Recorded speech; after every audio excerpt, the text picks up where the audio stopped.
E aí, pessoal, fiquem com o vídeo do professor Olavo de Carvalho. Curtam, comentem, compartilhem. Quem puder, ajude o nosso canal. Os links estão aí no comentário fixado e na descrição do vídeo. Vamos ajudar a manter viva a memória do nosso querido professor e, com isso, restaurar a inteligência e a autocultura no Brasil. Não vamos ganhar a guerra cultural com política, e sim com inteligência. Muito obrigado a todos. Vamos em busca do conhecimento. Os links estão aí para vocês ajudarem o canal. Valeu! Talvez não haja a palavra que tenha sido, nos últimos tempos, tão mal usada e seja fonte de tantas confusões mal percebidas do que a palavra ideologia. Então, ou existe a possibilidade de uma diferenciação entre o que é o pensamento ideológico e o que é um pensamento não ideológico, seja científico ou qualquer outra coisa, ou não há. Do ponto de vista marxista, realmente não há, porque, de acordo com o marxismo, todo pensamento é ideológico, então, inclusive ciência. Então, todo pensamento expressa um interesse de classe. Ou é o interesse da burguesia, que é o interesse egoísta, que visa somente o benefício dela, ou é o interesse do proletariado, que, segundo Karl Marx, representa a totalidade da espécie humana. Então, é uma ideologia altamente benéfica. Como todo pensamento é ideológico, então não adianta tentar fugir da ideologia, e o negócio é tentar ser o mais ideológico possível. E o que é o ideológico? O ideológico é o pensamento no qual não há uma distinção, pelo menos uma distinção clara, entre a teoria e a prática. É um pensamento que já é, por si mesmo, uma espécie de prática política. Se o ideólogo diz que as coisas são assim ou assado, não é porque objetivamente ele acredita que as coisas são assim ou assado, mas porque dizer isto faz parte da estratégia de luta em vista dos seus objetivos. Tá certo?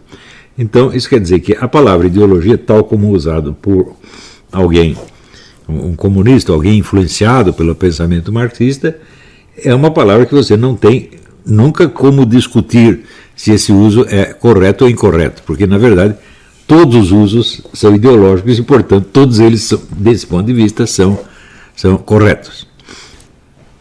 Existe, por outro lado, dentro de uma ideologia científica ou cientificista, que é especialmente o positivismo, mas também em parte o pragmatismo, né, a ideia de que o discurso científico baseado na observação e mensuração dos fatos não é ideológico, ele é completamente diferente da ideologia. Então, todo o universo tecnocientífico está fora do pensamento ideológico. Não é preciso dizer que isso também é uma ideologia, evidentemente. Você dizer que tudo é ideológico, é ideologia. E você dizer que tem uma parte que não é ideológica de maneira alguma, também é ideológico. Não é isso? Quer dizer, no caso do pensamento positivista, o interesse de classe que está por trás dessa ideologia é, evidentemente, o interesse da própria classe tecnocientífica. Não é isso?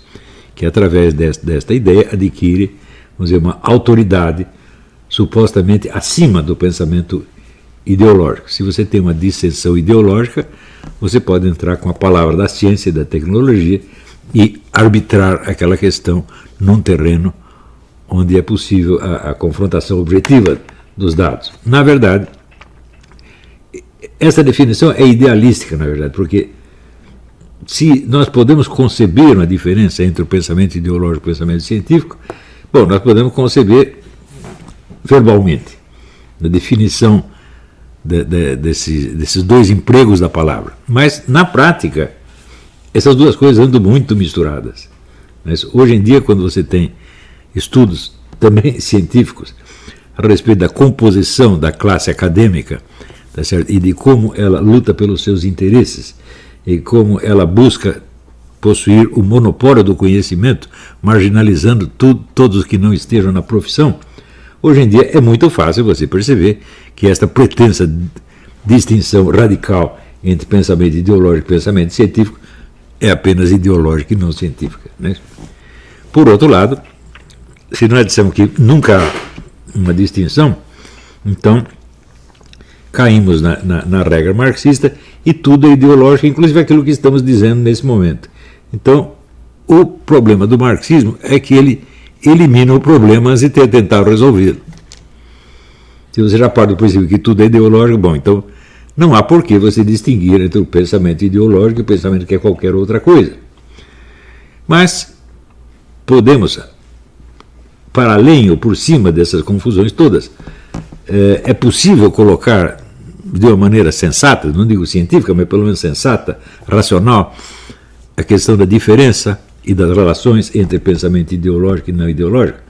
A minha resposta é sim, porque existem critérios objetivos de diferenciação. Se você nota esses traços, então você pode diferenciar claramente se se trata de um pensamento ideológico, ou científico, ou teológico, como qualquer outro tipo que você queira. Tá certo?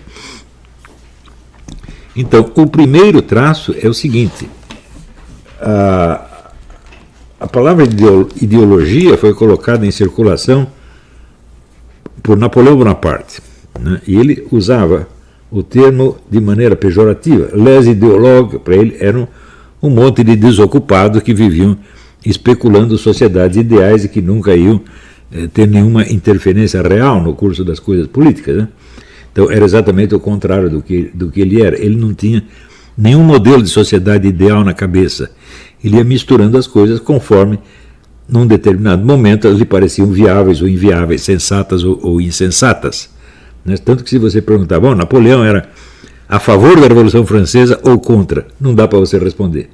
Sob certos aspectos ele era a favor, sob outros ele era contra, e às vezes mudava. O que ele era, condenava numa época, ele aprovava na outra. Certo? E era, evidentemente, um homem de um realismo cínico que não combina a rigor com o discurso ideológico. Né? Então, quando ele dizia assim, coisas como, quando fizeram lá um plebiscito a respeito de alguma coisa, ele inventou um resultado fictício e, em vez do resultado real, divulga esse resultado aqui, como o Lula fazia, né? E quando era mais imperador, como é que podemos fazer isso? Daí ele disse, a impressão de poder é poder. Né?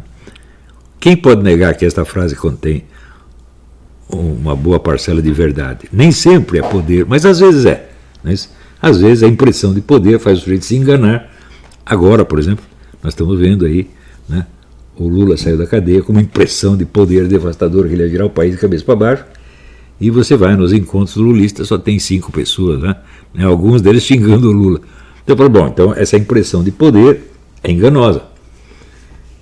Então, nós não podemos dizer que essa frase seja ideológica.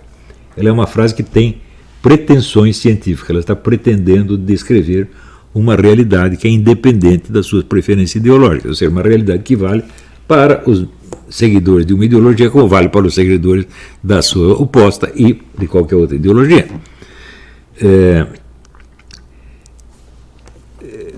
Também, se você estuda a história de Napoleão Bonaparte, você vê que o que ele mais detestava é essas fórmulas ideológicas gerais. Ele nunca se interessou por isso. Um modelo de sociedade boa, o que deveria ser, os direitos do homem, tudo isso para ele era uma coisa totalmente vazia. Mas, se você observa os princípios de estratégia e tática que ele usava nas batalhas, você vê que tudo aquilo era estritamente científico. Ele estava agindo como um cientista experimental. Ele não estava fazendo as coisas porque achava bonito, porque isso ia levar a um mundo melhor. Não, é porque era assim que se venciam as batalhas. E ele só começou a perder quando ele mesmo foi infiel aos seus princípios, como é o caso da invasão da Rússia. Né?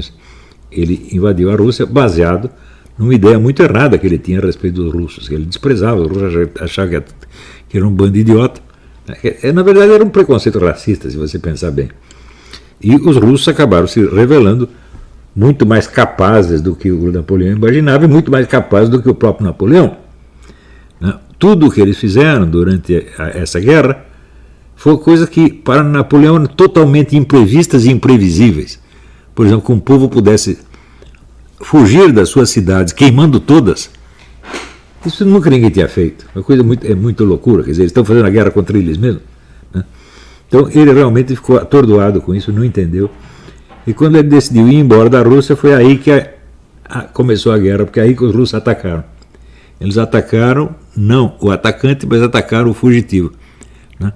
Que já estava assim, privado de comida, de armamento, muita gente já tinha morrido. Então, foi fácil os russos devastarem o exército francês. Parece que o que chegou de volta na França, de todos aqueles que partiram, foi 10% no máximo, né? Então, nesse momento, Napoleão, que tinha uma mentalidade científica nessa coisa, ele não foi nada científico, ele foi um pouco ideológico, talvez um pouco místico, né? Quer dizer, começou a acreditar muito nos seus superpoderes e se ferrou. Então, nós podemos, no caso, se você tomar como exemplo Napoleão, existem muitas biografias muito excepcionalmente boas de Napoleão. Eu recomendo muito a do Dmitry Merezhkovsky,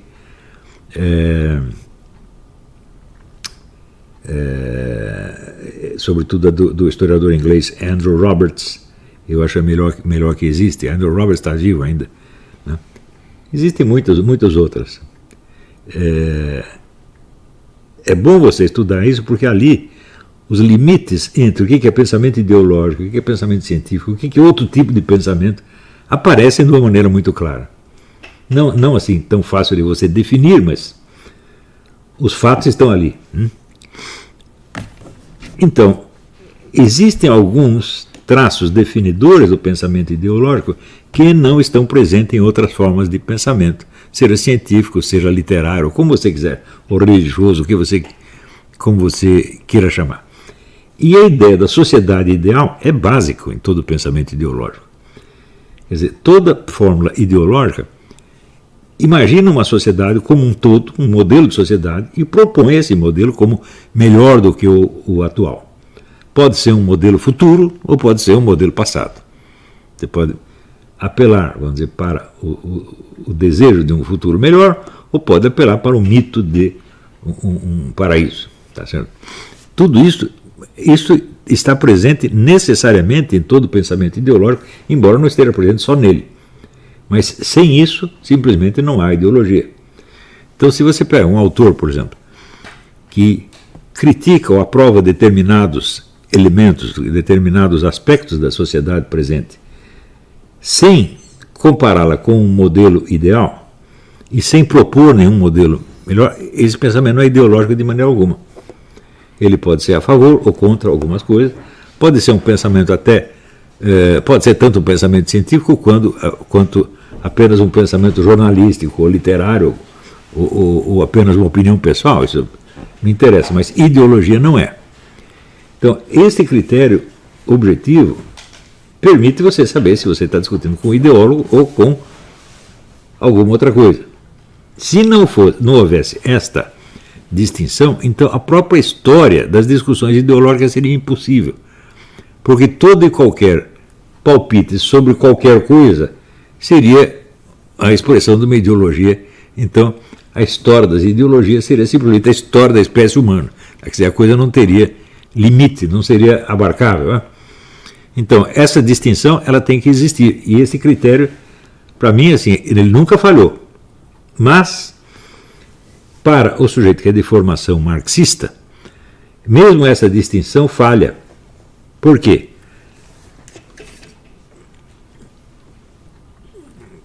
Porque como o marxista acredita que a força motriz do movimento histórico é o interesse de classe, a identidade de classe e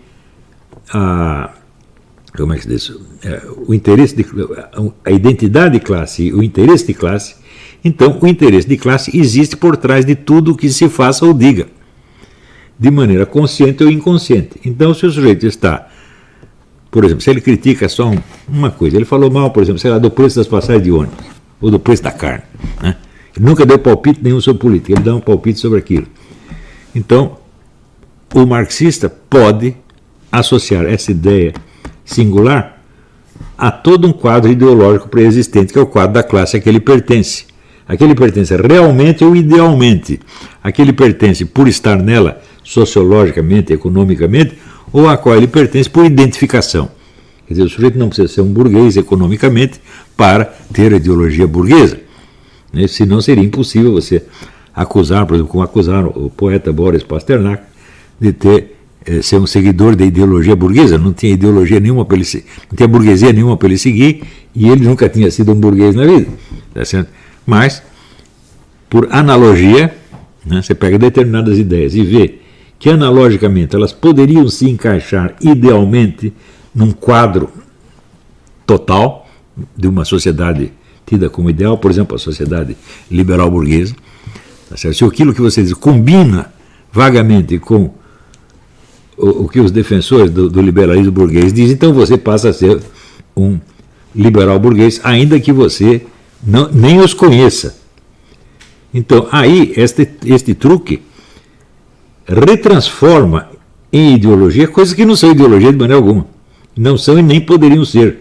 Porque quando não há uma proposta de sociedade, então o pensamento perde a sua função ideológica, que é a função de mobilizar pessoas para lutar por uma causa. Está entendendo? Quer dizer, se você não está apontando causa nenhuma, né, então você evidentemente não tem ideologia. Quer dizer, você falar mal ou bem de coisas isoladas, né, vamos supor, por exemplo, eu falei muito mal das universidades brasileiras. Agora pergunta para mim, qual é a universidade ideal? Como deveria ser organizada? Eu respondo, não tenho a menor ideia. Não é porque eu não sei a solução de um problema que eu estou proibido de dizer que o problema existe. Né? Então, essa objeção é inteiramente absurda, porque equivaleria a dizer que você só tem o direito de diagnosticar as doenças para as quais você já tem um tratamento eficaz. Se você não tem a cura da coisa, então você não pode diagnosticar. Em suma, não poderia haver doenças ainda não curáveis. Então você vê, por exemplo, nós estamos falando de AIDS há 40 anos e ainda não tem uma cura correta, né? Então basta isso para provar que essa ideia de que tudo é ideológico é um negócio furado, né? Então,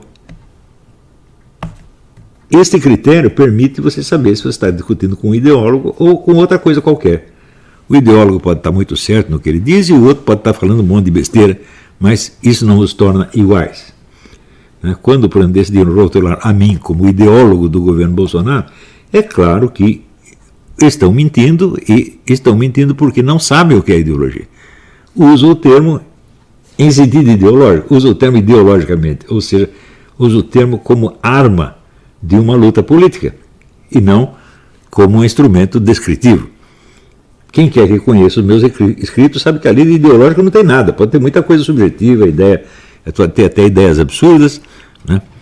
Eu mesmo, quando leio coisas que eu escrevi muito tempo atrás, acho que tem muita coisa absurda, tá certo? Mas ideológico isso não é, né? O que não quer dizer que o pensamento da direita, entre aspas, não seja ideológico. Claro que é, né? Mas em que medida o meu pensamento pessoal coincide com um treco chamado pensamento da direita, né? Então você veja, por exemplo, a direita tem elementos como o Rodrigo Cocó, o Lowoston, né? o Arruinaldo Azevedo, não é isso? O Diego Roques, que o outro chama de como é que se diz? Vera Verão, não é isso? Todos esses são da direita, não é isso? O que o meu pensamento tem a ver com o deles? No entanto, houve um sujeito na universidade que vou estudar o eurocentrismo do Olavo de Carvalho. Então, no material que ele colhe, né, tem lá textos do Diego Roques, discursos do Cabo Daciolo, tudo isso aí para ele é o pensamento do Olavo de Carvalho. Por quê? O Olavo de Carvalho está na direita, então ele idealmente tudo que ele pensa é da direita, e o que a direita pensa é o que ele está dizendo.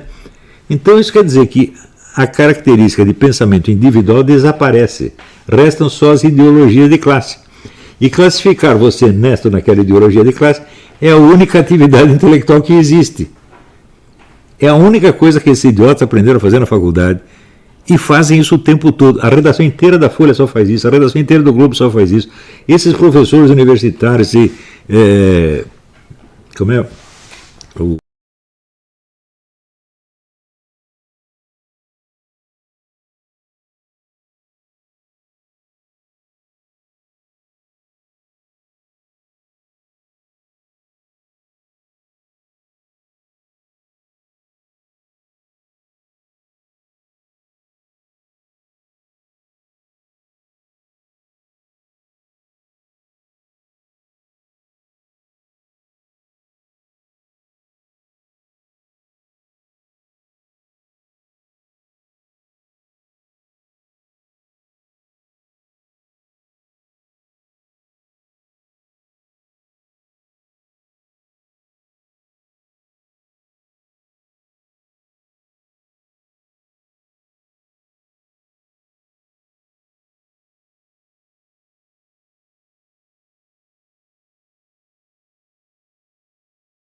E aí, pessoal, gostaram do vídeo?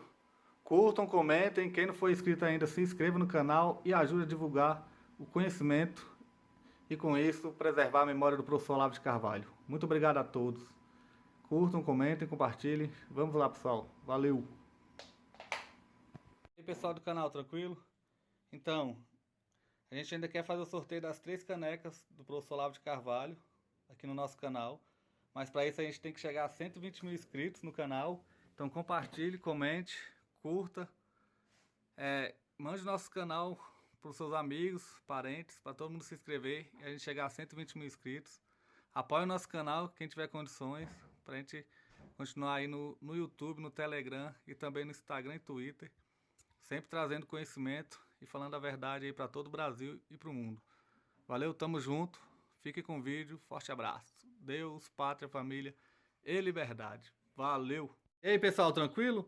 Então, se inscrevam no canal, comentem, curtam, compartilhem. Isso ajuda bastante o nosso canal. Quem quiser ajudar a gente de outra forma, os links estão aí na descrição do vídeo. Temos Apoie-se, tem o apoio coletivo e também quem quiser ser membro ou participar da nossa vaquinha. Sigam nas redes sociais, os links estão aí na descrição do vídeo. Então é isso aí, sempre com Deus, pátria, família e liberdade por um Brasil melhor. Valeu, pessoal, fique com Deus.